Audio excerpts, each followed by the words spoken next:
નમસ્કાર, આપ જોઈ રહ્યા છો મંતવ્ય ન્યૂઝ અને સીધો સંવાદ સાથે હું છું લખમા। ગુજરાતમાં લોકસભાની 26 સીટો પર ચૂંટણી યોજાશે ત્યારે ભાજપ 26માંથી 26 સીટો 5 લાખના માર્જિન સાથે જીતવાનો લક્ષ્યાંક રાખી રહી છે। ત્યારે ચૂંટણી લડવા માટે દાવેદારોનો તો જાણે રાફડો ફાટ્યો છે। અરે એક સીટ પર 10-10 દાવેદારો દાવેદારી નોંધાવી રહ્યા છે। વર્તમાન તેમજ પૂર્વ ધારાસભ્યો પણ લડવાના મૂડમાં દેખાઈ રહ્યા છે। 3 ટર્મથી ચૂંટાતા સાંસદોએ પણ દાવેદારી નોંધાવી છે। સાથે જ સેન્સ પ્રક્રિયામાં ટેકેદારો પણ ટિકિટ આપવાની માંગ કરી રહ્યા છે। આ થઈ છે ભાજપની વાત। આ જ પ્રકારે વિપક્ષમાં પણ ઉમેદવારોના નામ માટે કવાયત કરાઈ રહી છે। સેન્સ પ્રક્રિયા પણ હજુ ચાલુ છે। આ બધા વચ્ચે ભાજપ 100 જેટલા ઉમેદવારોની યાદી જાહેર કરી શકે છે। કોંગ્રેસની પેનલમાં પણ મોટા ભાગના નામો નક્કી થઈ ચૂક્યા છે।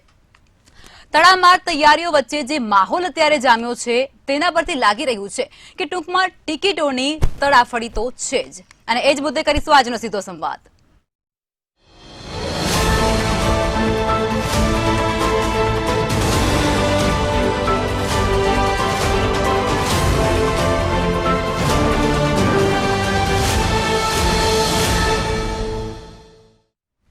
તો આજ મુદ્દે ચર્ચાની શરૂઆત કરીશું। મુકેશભાઈ પંચાલ કોંગ્રેસમાંથી જોડાઈ ચૂક્યા છે અને પ્રફુલ્લ સર જોડાયા છે, મંતવ્ય ન્યૂઝના એસોસિએટ એડિટર છે। સર, આપે જણાવો કે લોકસભાની ચૂંટણી નજીક આવી રહી છે ત્યારે ભાજપ અને કોંગ્રેસના જે મુખ્ય પક્ષો છે બંને તેમાં ઉમેદવારોની પસંદગીમાં પડી ચૂક્યા છે। આ બધું જ અત્યારે જે વાતાવરણ માહોલ એક સર્જાયો છે તે માહોલને તમે કઈ રીતે જોઈ રહ્યા છો? લખમાં લોકસભાની ચૂંટણી એકદમ ઢૂંકડી આવી ગઈ છે। માર્ચ મહિનામાં ગમે ત્યારે, આવતીકાલથી માર્ચ મહિનો શરૂ થાય છે, માર્ચ મહિનામાં ગમે ત્યારે એની જાહેરાત થઈ શકે એમ છે। દરમિયાનમાં ભાજપ અને કોંગ્રેસ સહિતના જે મુખ્ય રાજકીય પક્ષો છે એણે પોતપોતાના ઉમેદવારો પસંદગી કરવા માટેની કવાયત પણ પૂરજોશથી શરૂ કરી દીધી છે। ખાસ કરીને સત્તાધારી પક્ષ ભાજપની વાત કરીએ તો ભાજપે એની જે પાર્લામેન્ટરી બોર્ડની બેઠક મળે એમાં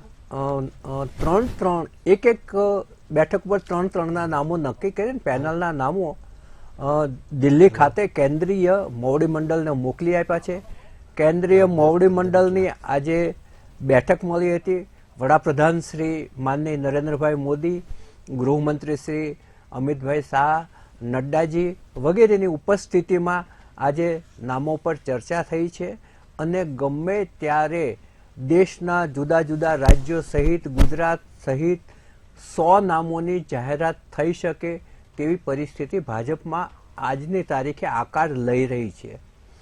હવે તમે જોવા જાઓ તો જે પેનલમાં નામો ગયા છે ને એ નામો પહેલાં ભાજપનું જે મોવડી મંડળ છે એને થિંક બેંક છે એનું જે માઇક્રો મેનેજમેન્ટ કરનાર જે મેનેજમેન્ટ છે એણે જે તે વિસ્તારનો સર્વે કરી લીધેલો હોય છે અને ત્યાં ખરેખર કયો ઉમેદવાર જીતે એવું છે એની યાદી અલગથી તૈયાર થયેલી પડી હોય છે। સેન્સ લેવાનું એટલા માટે હોય છે કે બધા નેતાઓને એમ લાગે કે મને સાંભળ્યો અને નેતાઓના મનની અંદર શું છે એનો એક સર્વે પણ આડકતરી રીતે થઈ જતો હોય છે એમાં।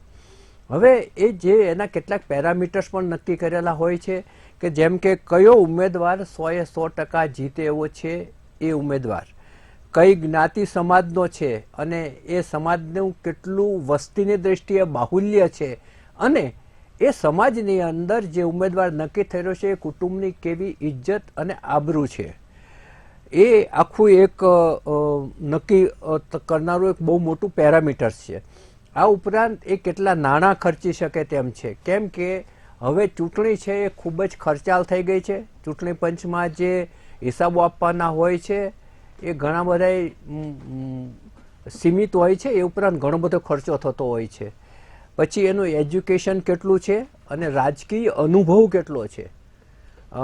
ધારાસભ્ય રહી ચૂક્યા છે, જિલ્લા પંચાયતના પ્રમુખ રહી ચૂક્યા છે, જિલ્લા ભાજપના પ્રમુખ રહી ચૂક્યા છે વગેરે।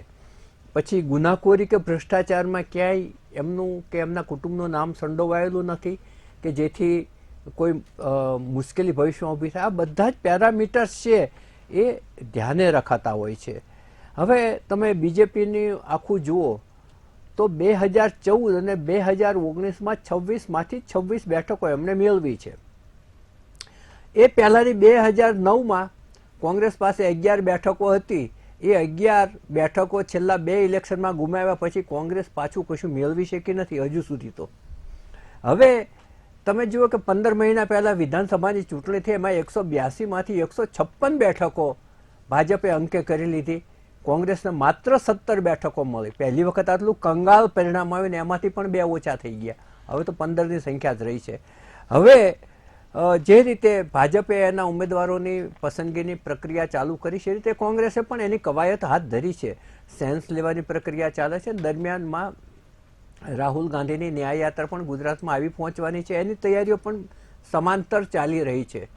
હવે ત્યાં પણ નામો નક્કી થવાની લગભગ અણી ઉપર છે. એ ક્યારે જાહેરાત કરશે એ કંઈ નક્કી નથી. પરંતુ આજનો આપણો જે વિષય છે લખમાં, એમાં એ પણ છે કે જે પક્ષ વહેલા નામો જાહેર કરે એને બીજો ફાયદો એ થતો હોય છે કે ઉમેદવાર એક તો નિશ્ચિંત થઈ અને એના પ્રચાર કાર્યમાં લાગી જતો હોય છે. બીજા કરતાં એનું પ્રચાર કાર્ય વહેલું ચાલુ થાય છે, એના કાર્યાલયો ખુલી જાય છે, એનું સાહિત્ય તૈયાર થઈ જાય છે. એને કારણે જે નામ મોડું નક્કી થતું હોય છે ને એના કરતાં પહેલાંને ઘણો મોટો ફાયદો થતો હોય છે. અને આ બાબતમાં ભાજપ છે ને એ હંમેશા અગ્રેસર રહે છે, કારણ કે 24/7 ચૂંટણીના મોડ ઉપર જ હોય છે, 365 દિવસ. હવે કોંગ્રેસમાં બહુ મોડા નામો જાહેર થઈ છે ને નામો જાહેર થયા પછી છેલ્લે સુધી એમાં બદલાવ પણ આવતો હોય છે, છેલ્લે સુધી ઝઘડાઓ પણ થતા હોય છે, જૂથવાદ પણ સપાટી ઉપર આવતો હોય છે. મારો નહીં તારો ને તારો નહીં મારો ને મારો નહીં સારો, આ બધામાં ખેંચતાણ એટલી લાંબી ચાલતી હોય છે કે કોંગ્રેસના ઉમેદવારોના નામો પણ મોડા જાહેર થતા હોય છે. હવે બંને પક્ષો ક્યારે કેટલા નામો જાહેર કરે છે તમે જુઓ કે એક બેઠક ઉપર 10-10, 15-15 નામો આવી રહ્યા છે. હવે આ બધાને સેવાના બહુ અભરખા જાગ્યા છે માટે આ નામો આવી રહ્યા છે કે પછી સત્તા ભોગવી લેવાની એક બહુ જ મોટી ભૂખ ઊભી થઈ છે, એમના કારણે આ નામોના બાયોડેટા વધતા જાય છે. બાયોડેટાની ફાઇલો પાર્લામેન્ટરી બોર્ડના સભ્યો ફંફોસીને થાકી જતા હોય છે, એટલા બધા બાયોડેટા આવેલા પડ્યા છે ત્યાં. અને એમાંથી સ્ક્રીનિંગ કરી અને જે કમિટી છે એ 3 નામો નક્કી કરતી હોય છે. જોઈએ હવે બંને પક્ષોમાંથી કોણ, જો કે બંનેને આમ તો 3, જે બીજો આપમાં પણ 2 બેઠકો પર લડવાનું છે કે કોંગ્રેસને આપ વચ્ચે સમજૂતી થઈ છે, એટલે 2 બેઠકો એ પણ લડશે. હવે કોણ ક્યારે અને કેટલા વહેલા ઉમેદવારોના નામ જાહેર કરી શકે છે એ જોવાનું રહે છે. જી ચોક્કસથી. મુકેશભાઈ, તમે એ જણાવો કે 2014 હોય કે 2019 હોય ત્યારે ચૂંટણીના પરિણામો આપણે બધાએ જોયેલા છે. હવે આ વખતની જે આ ચૂંટણી આવનારી છે એમાં કોંગ્રેસ શું પરિવર્તન લાવશે, એવું કેવું પ્રદર્શન કરશે જેનાથી જે પરિણામો આવ્યા છે તેનાથી વિપરીત પરિણામોનું સર્જન તે કરી શકશે?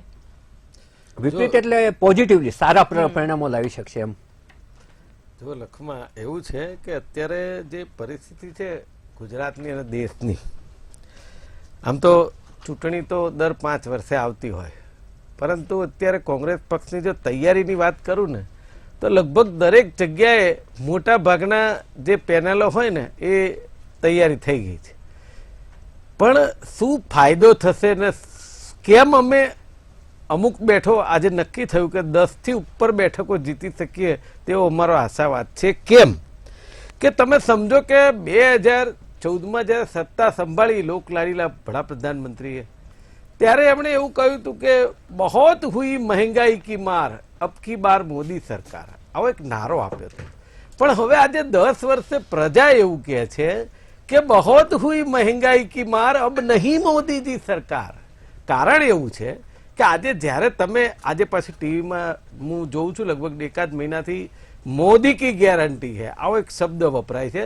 અને ગેરંટી એટલે શું મને તો કંઈ સમજાતું નથી કે આપણે કોઈ વાહન લઈએ ને ગેરંટીઓ બરાબર છે, પણ જ્યારે 2014માં તો ગેરંટી શબ્દ નહોતો, પણ એમણે એવું વાપર્યું હતું કે પેલા બાબા રામદેવજી, સ્મૃતિબેન ઈરાની, અન્ના હજારેજી, લોકલાડીલા પ્રધાનમંત્રી ને અમારા પેલા ભાઈ કેજરીવાલ છે, આ બધા સાથે એક દેશવ્યાપી આંદોલન કર્યું હતું.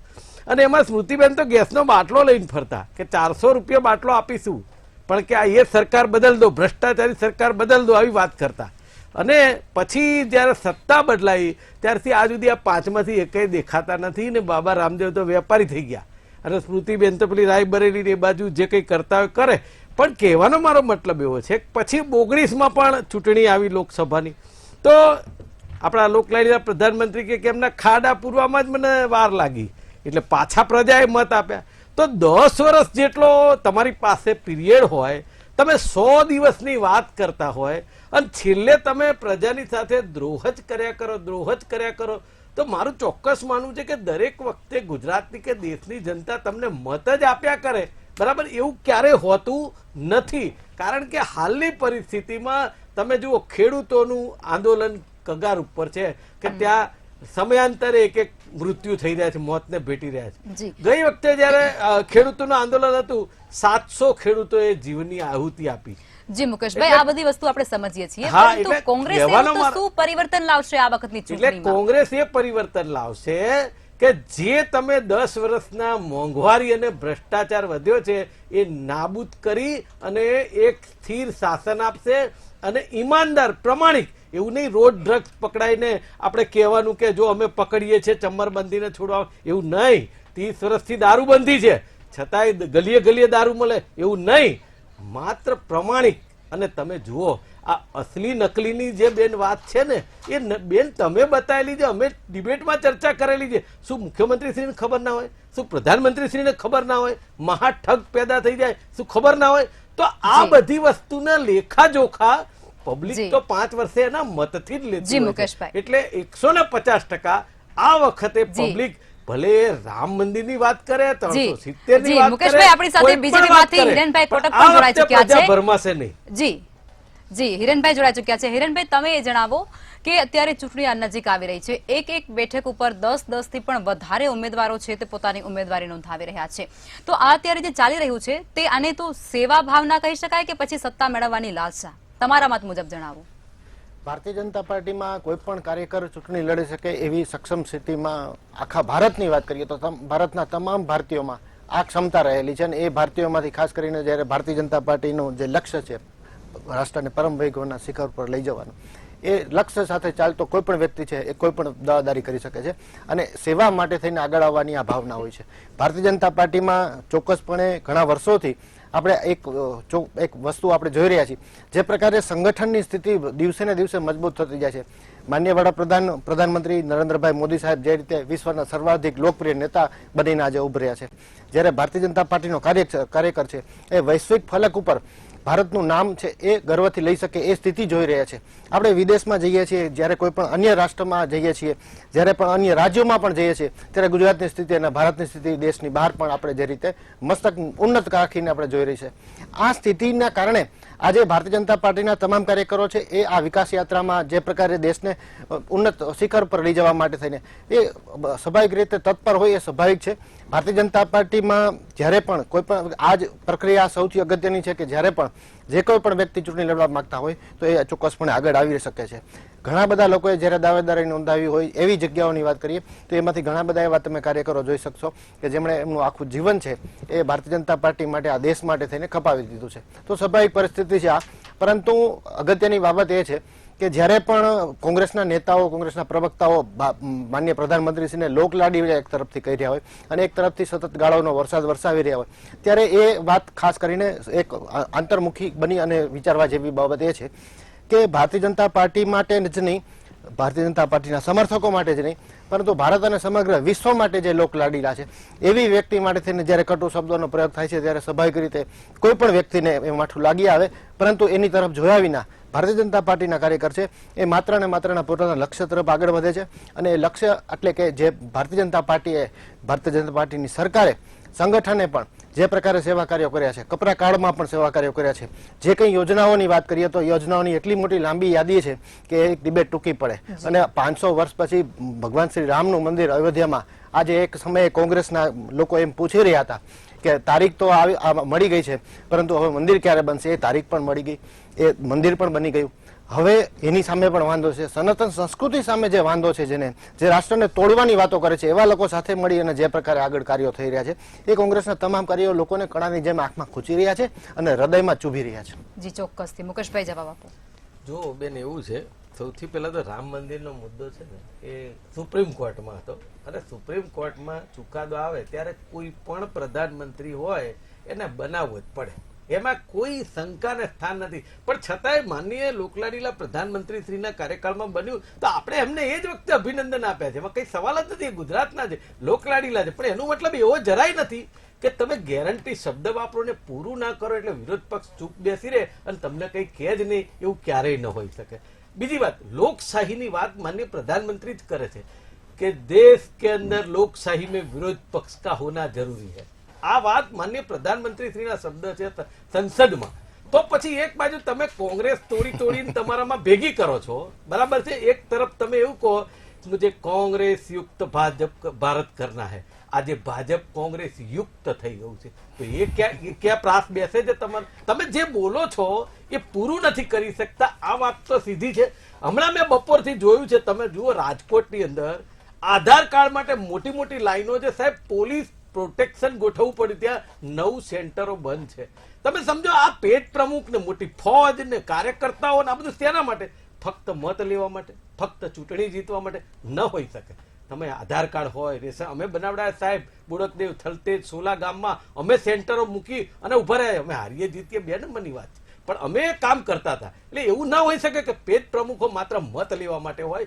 દરેક કામ પ્રજાકીય હોય, એના કામ કરવા માટે હોય. પણ આપણા લોકશાહીના આપણા ભારત દેશની અંદર જો જીતાવો સિકંદર એવી વાત છે.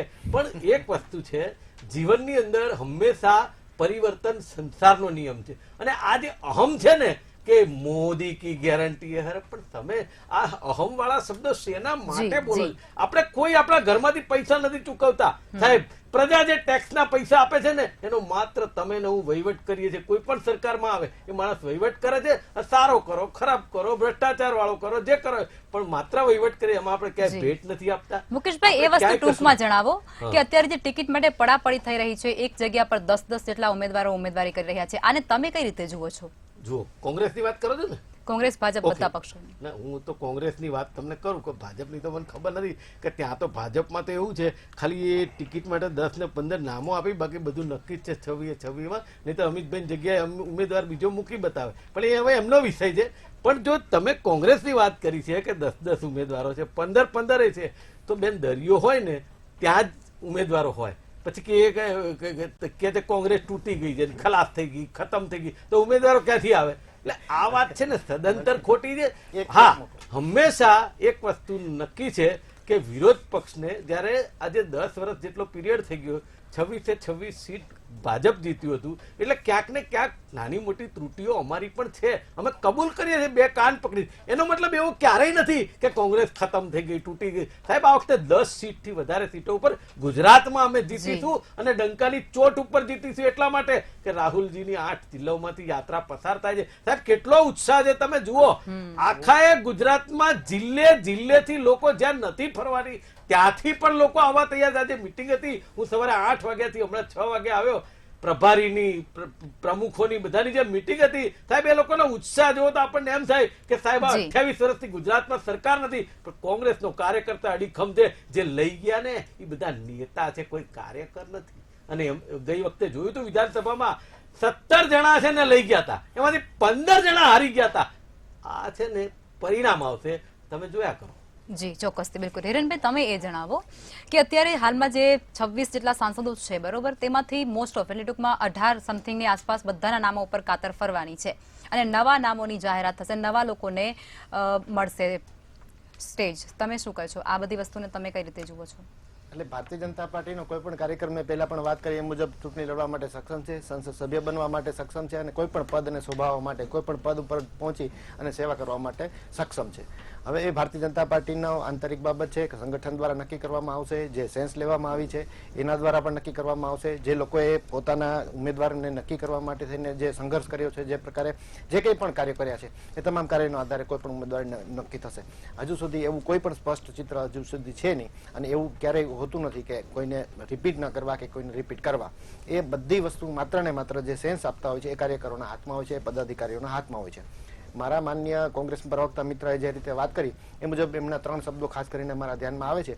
જે તાલમેલની વાત કરી ખાસ કરીને છે એ તાલ હવે કોંગ્રેસનો બેસુરો અને જે મેલ છે એ એક પ્રકારની આસુરી માનસિકતા દર્શાવે છે. બીજી દરિયાની વાત કરી. આ માનસિકતા છે ને એ માત્ર ને માત્ર દરિયોની ખાબોચિયાની માનસિકતા છે, જેના કારણે સતત ને સતત માત્ર ભારતીય જનતા પાર્ટી પર ટાર્ગેટ કરવાની વાત કરે છે. જ્યારે જ્યારે પણ આપણે પ્રશ્ન કર્યો કે કોંગ્રેસની સ્થિતિ શું છે ત્યારે એમણે ભાજપની વાત કરી. અને આ જે પ્રકારની સ્થિતિ છે એ કોંગ્રેસની માનસિકતા દર્શાવે છે. કોંગ્રેસ પાસે કશું છે નહીં. અને જે પ્રકારના ઉત્સાહની વાત કરે છે, જે પ્રકારની રેલીની વાત કરે છે, ખરેખર આપણે જોયું તો હમણાં જ વિધાનસભાની ચૂંટણીઓ ગઈ છે, એમાં 156 બેઠકો સાથે ભારતીય જનતા પાર્ટી ઐતિહાસિક વિજય વિક્રમ સ્થાપ્યો છે. પરંતુ એ સમયે ત્યારે પણ જે રેલી ચાલી રહી હતી રાહુલજીની, એ રાહુલજીની રેલી છે એણે ગુજરાત તરફ પોતાનું મોઢું પણ નથી કર્યું. આ સ્થિતિ હતી કોંગ્રેસની અને આજે આ સ્થિતિ છે વધારે વિકરાળ બની છે, વધારે સ્થિતિ એકદમ ખરાબ બની છે. એના કારણે કોંગ્રેસની નેતાઓ પણ હતાશ છે. જે પ્રકારે વાત કરી રહ્યા છે એ મુજબ કોંગ્રેસમાંથી જે ભાજપમાં આવે છે એ લોકો ક્યાંક ને ક્યાંક વિચારધારાથી પ્રેરાઈને આવે છે. ભારતીય જનતા પાર્ટીનું જે પ્રકારે કાર્ય છે એ લોકોના મુખ્ય જે પ્રકારની ચર્ચા રહ્યું છે, લોકોને જે અનુભવ થઈ રહ્યા છે એના આધારે કોંગ્રેસના કાર્યકરને વિચાર આવે છે કે ભારતીય જનતા પાર્ટીમાં મારે પણ જવું છે અને મારે પણ રાષ્ટ્રના વિકાસ માટે થઈને સઘન પ્રયત્નો કરવા છે. પરંતુ મારે ખાસ યાદ કરાવવું છે કોંગ્રેસના પ્રવક્તાને કે હમણાં નારાયણભાઈ રાઠવા જે રીતે ભારતીય જનતા પાર્ટીમાં જોડાયા છે એ ચાલુ રાજ્યસભાના સભ્ય છે.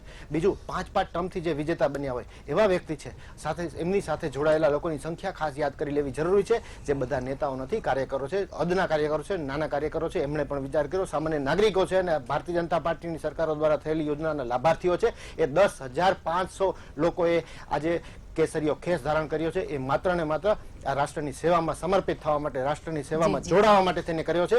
ત્યારે ખરેખર આત્મમંથનની જે જરૂર છે એવું સતત કહેતા આવ્યા છે, પરંતુ જ્યાં આત્મા જ નથી ત્યાં મંથન છે એવું. જી ચોક્કસ, બિલકુલ. મુકેશભાઈ, આપ એ જણાવો કે અત્યારે ભાજપમાં 3 નામોની જે પેનલ છે એ બની ચૂકી છે, દિલ્હી ખાતે રવાના થઈ ચૂકી છે અને ગમે ત્યારે 100 જેટલા નામોની જાહેરાત પણ થઈ શકે છે. તો પછી આ કોંગ્રેસનું અત્યારે ગતિવિધિ જમીની હકીકત શું છે? ક્યાં આ દેખાય કેમ નથી રહ્યું કहीं બહાર?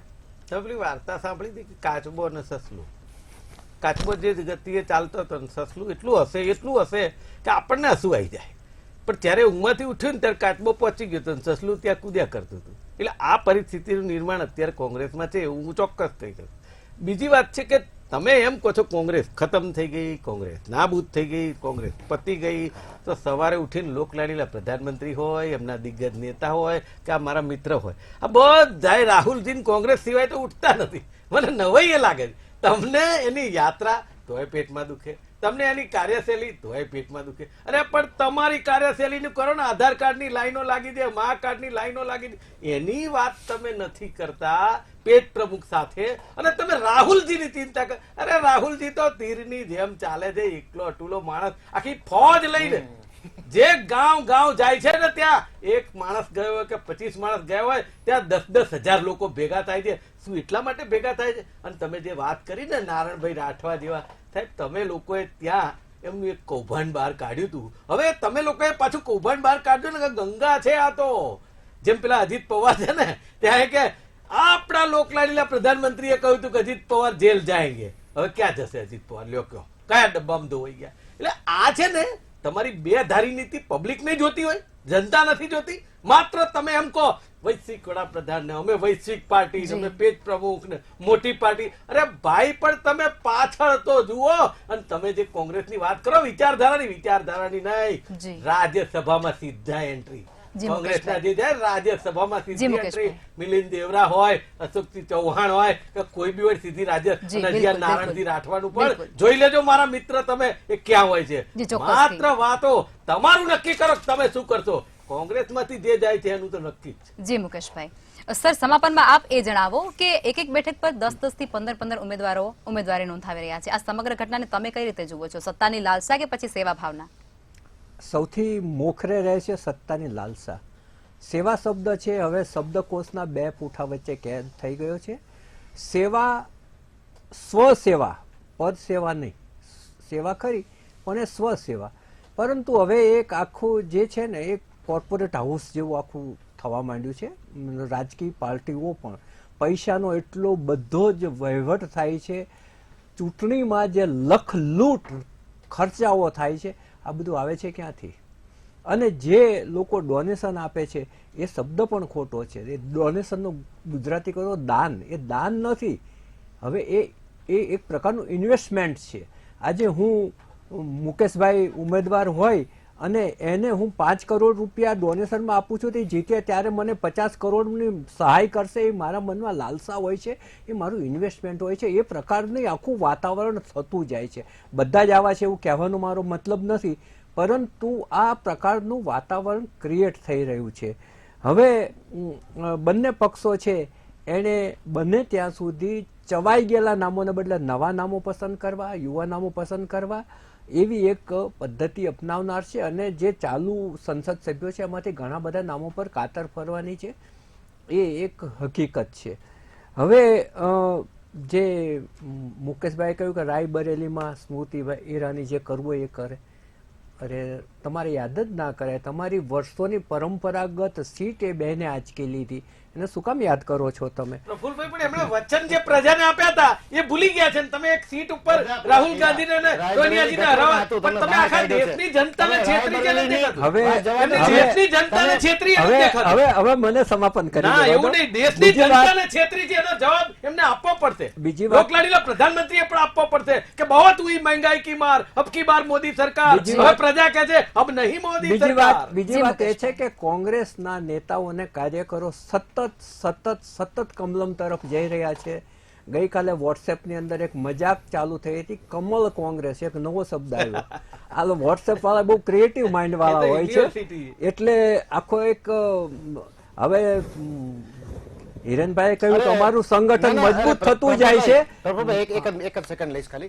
મારે એટલું જ કહેવું છે કે જેવી રીતે હમણાં મારા મિત્ર કહી રહ્યા હતા કોંગ્રેસના પ્રવક્તા કે જે વહેલી સવારે ઉઠીને રાહુલજી, ખરેખર એવું છે કે લાફિંગ ક્લબો એટલી બધી છે અને એમાં લોકો રેગ્યુલર સવારે જતા હોય છે, પરંતુ હવે આ ચૂંટણીના કાર્યના કારણે છે ને આજ ઘણા તમારો લોકોને અહમ તમને પછાડવાનો છે. હવે જે સવારે રાહુલજીના- જી. હવે મુકેશભાઈ આપણે સાંભળીએ. મૂળ વાત જી. ઉપર આવી જઈએ. જી, સમયનો અભાવ છે, સમયનો અભાવ છે. આ પ્રજા જોઈ રહી છે. સમયનો અભાવ છે. તમામ મહાનુભાવો ચર્ચામાં જોડાયા તે બદલ તમામનો આભાર. હિરેનભાઈ, મુકેશભાઈ, મૂળ વાત ઉપર આવી જઈએ. જેમ મૂળ વાત લોકસભા ચૂંટણીમાં પણ ભાજપે નો રિપીટની થિયરી અમલી બનાવી હોય તેવું લાગે છે.